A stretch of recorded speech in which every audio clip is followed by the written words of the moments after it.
Hi hello नमस्कार. नेल art केल्यामुळे घरातली कामं जमतील की नाही हा माझा सगळ्यात मोठा प्रश्न होता, पण मला इझिली सगळी कामं जमत आहेत. त्याचा मला फार आनंद होतोय. कपड्यांपासून भाकरीपासून स्वयंपाक झाडून फरची सगळंच काही मी इझिली करून घेतलंय. त्यानंतर तृषाला स्कूलला पाठवलं.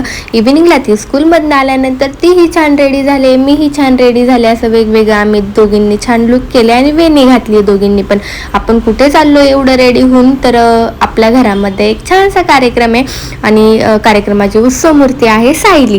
ते सायली म्हणजे तृषाची आत्तू आहे. वैष्णवीच्या लग्नाच्या ब्लॉगमध्ये तुम्ही बघितलं असेल सायली वैष्णवी.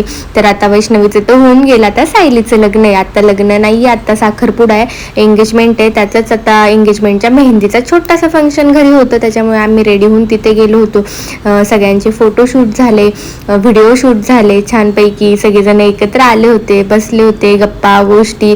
सगळेजण एकत्र आल्यावरती घर असं गजबजून जातं. सगळेजण सगळ्यांच्या गाठीभेटी होतात आणि ची छान मेहंदी वगैरे झाली आणि त्याच्यानंतर आम्ही पण जावांनी वगैरे छान व्हिडिओ क्लिप घेतल्या. एकंदरीत सगळं काही छान चाललेलं आहे, कारण लग्नाचं घर म्हटलं ना की सगळेच जण आनंदी असतात, उत्साही असतात. त्यानंतर आईंसोबत जे तिथे कोणी काय होते त्यांच्यासोबत छान तृषाच्या क्लिप घेतल्या आणि शेवटी निघायच्या टायमिंगला वैष्णवीची आणि तृषाची छान मस्ती चालू होती.